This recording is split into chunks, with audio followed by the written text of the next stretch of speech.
Hello and welcome back to the Common Colt Podcast. Colts Podcast is real takes and no clickbait. I'm Josh Hudgens, joined by Dan Hertzler. Dan, week one's in the books, buddy.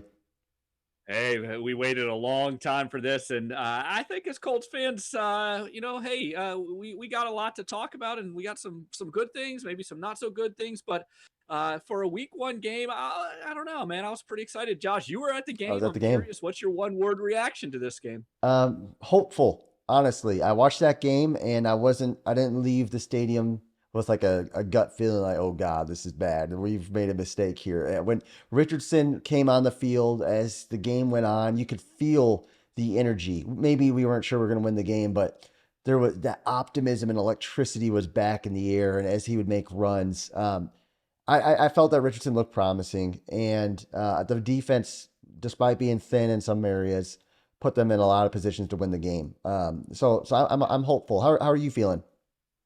I'm just going to use the word fresh. There's a fresh vibe about this team that again hasn't been there over the past few years, and that's because we got a young rookie, electric rookie there, and again for first week, first debut, home game, all the jitters, all the nerves. I know we're going to kind of grade Richardson out here, but I was overall impressed with him. I thought he did really well as a rookie. You look around the league on week ones, and you see quarterbacks this first week. There were some bad quarterback play. You look at Joe Burrow, just signed the richest contract, in the NFL history, and he was awful today. I mean, he was horrible. You look at Lamar Miller or Lamar Jackson, Yeah. sorry, and he was horrible. So, Mhm. hey, there's first game jitters. There's all that kind of first week stuff going on, and he wasn't perfect, and he made some mistakes. We'll talk about that, but overall, I was pretty impressed. What was your take on your grade? Yeah, I'm giving him a B minus, honestly. I thought he played honestly better than I expected him to. 64, 65% completion percentage, 220 yards plus. At the end of the day, the accuracy wasn't an issue, much of an issue. He still needs work there, but he was not the reason the Colts lost this game today. And when you think about where they were entering the season, and you think about rookie debuts, and like you said, his quarterback debuts to start to see, they're usually a little rough. His was good, and I think part of that goes to Shane Steichen a little bit. And that was the other rookie. We're talking about Shane Steichen coming in as head Yeah. coach, but back to Richardson. My one maybe knock I have, and it's kind of a big knock. The dude takes contact. I mean, he's a big boy.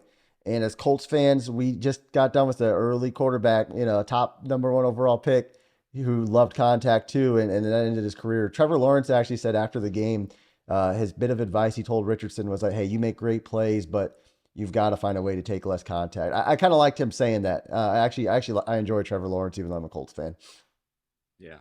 Well, we'll forgive you on that one, but yeah, I think again there are some things that obviously as a rookie he's going to have to learn, and the Yeah, contact he's always going to be a guy that takes some contact. He's going to take some hits. That's kind of his style. yeah, But it's about Deion Sanders used to say back in the day, making a business yeah, decision. Running out of bounds instead of trying to run someone over for an extra few yards. Those kind of decisions he's going to have to start making, and then and we both were talking, before the show, just his accuracy issues when he has to throw. He's put in those 2 minute 2 minutes. windows.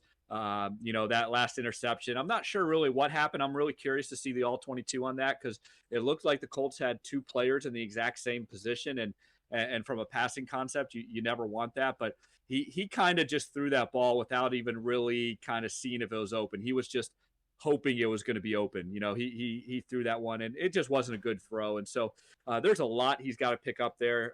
But you mentioned as well Shane Steichen, and Yeah, I've been the guy that's been all about, hey, this is more about Shane Steichen than it is about Anthony Richardson. And I was impressed with Shane Steichen overall. I think for probably about 75% of that game, he called a pretty good game. He had them in the right position. He was giving Anthony Richardson all the right plays to run and to be successful. He got this offense moving. Again, I don't know if you can remember last year. I know we tried to block it out, PTSD stuff, yeah. but this offense was horrible Bad, last year. terrible, It was awful. horrible.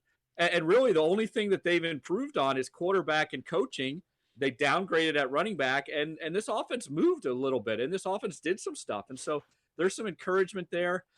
They still got to put up more points. I get that. There's still a lot of things where, you know what, I think as Shane gets more accustomed to this team, he'll call a different game. But you gave Anthony Richardson a B minus. I'm going to give Shane Steichen a B plus. Wow. Okay, because I think for a first game, tough opponent, he did really well.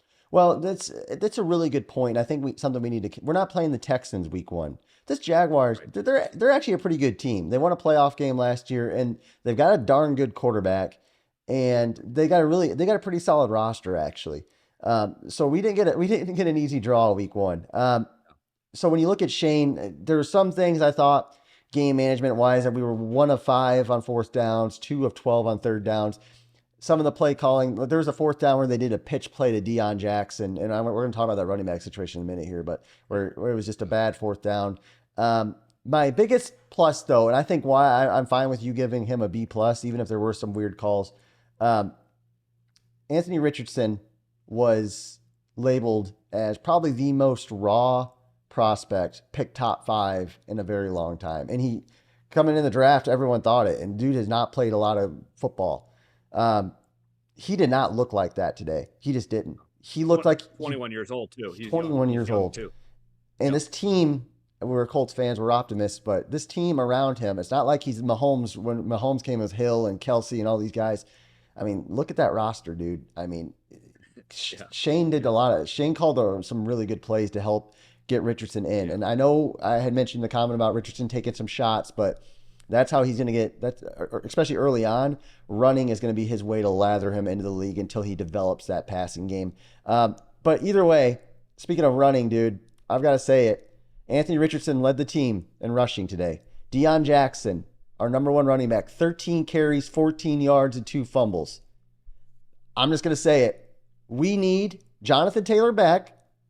Or we need Kareem Hunt or somebody of that caliber. You are putting your rookie quarterback in a terrible position, an awful position, by giving him no support in the running game. I mean, I know the offensive line didn't do great blocking, but at the end of the day, whether Jonathan Taylor's a running back or whatever you want to call him, he is a playmaker. And we don't have a guy where Richardson can dump it off and the guy can take it 50 yards right now. We don't have that. And that is worth that. Honestly, that was when I looked at the game, I'm like, we lost this game. And if we had Jonathan Taylor, we might have won this game. That's all I'm saying. Yeah, without a doubt. And you hit the nail on the head. This is why we lost the game. They were up 21-17. They had the ball. This is one of those, I think, I forget the exact time, but this is one of those kind of put away drives that the NFL talks about. This is the one where you just march down the field, chew the clock, get some points, and then you put the game away. And they just went 3 and out because they can't run. And again, you know, we were high on Jonathan Taylor. We thought this was going to be a bounce back year. All this kind of crazy stuff happened. And then we looked at it and said, hey, the Colts need to get a backup running back. And they chose not to. Okay. They you know, like you said, Kareem Hunt's name, other names were out there. You know, we kind of were hopeful on Evan Hall and it looks like he got banged up. I don't think it's too serious, but you know, all the pressure then went on to Jackson. And honestly, you know, for the crowd out there that just says, hey, anyone can play running back. Well, today that was a bad case study because not everyone can play running back because he did not play that position well. Did not help out Anthony Richardson at all. And the Colts 100% lost this game because they did not have a running back, a running game to go with. And Jonathan Taylor's probably sitting over there with his agent. They're probably counting their cash after this one because the Colts, they got to get a running back that's going to actually play on this team. Yeah, I mean, Deion Jackson started this game. He's probably a third-string running back on most rosters. Honestly, he's a third-string running back if Taylor's healthy or on the team, and then if obviously Zach Moss if he's healthy, and then I mean Jake Funk was running the ball. Jake Funk is an NFL running back. Evan Hall, you hate to see it, but either way, the Colts need to do something with that position. Short term, maybe Moss will come back, but long term, I mean, when you put your rookie quarterback who's not a refined passer in 2nd and 8 and 3rd and long because you can't run the ball, that's just not a good look. But overall, dude, I'm feeling optimistic. I really am. The Colts are in a good spot, I think, with Anthony Richardson and Shane Steichen at the helm. I know it's week 1. I don't want to get ahead of myself, but I'm not feeling like that nervous gut feeling like, oh, crap, we made a mistake here. So, Oh yeah, yeah, and again, that's that's the danger of drafting these young guys, and like you said, they didn't have a lot of snaps. His accuracy issues in college, or a lot of doubters, a lot of haters out there. You talk to anyone from the SEC, anyone from some other teams, and they're Yeah. kind of laughing at Anthony Richardson. Well, today again, he didn't shut up all the doubters. They're still going to doubt. They're still Yeah. going to hate. I get all that, but he went out there, played in his first game, and he belonged and he looked the part, Yes. and it's everything we needed as Colts fan. Again, this is a fresh new team, freshness to this. Like you said, this is something to be optimistic about. Are the wins going to come? Sure, they're going to come. Are they going to be a great team? No, probably not this year. We know that, but this is going to be a young team we're going to grow with, and it's going to be exciting. And like you said, they took a probably a top 4, maybe even a top 3 kind of caliber talent level team, and they pushed them, and they were right there at the end. And so this is a good day, I think, for the Colts, even in a loss. Yeah. Guys, let us know what you think in the comments. Obviously, if you're new to the channel, season started, man, make sure to subscribe to our channel so you're in tune. We've got multiple episodes coming out a week. We are the Common Colt Podcast, and we appreciate you guys watching. Hope you guys have a great day and a great rest of your week.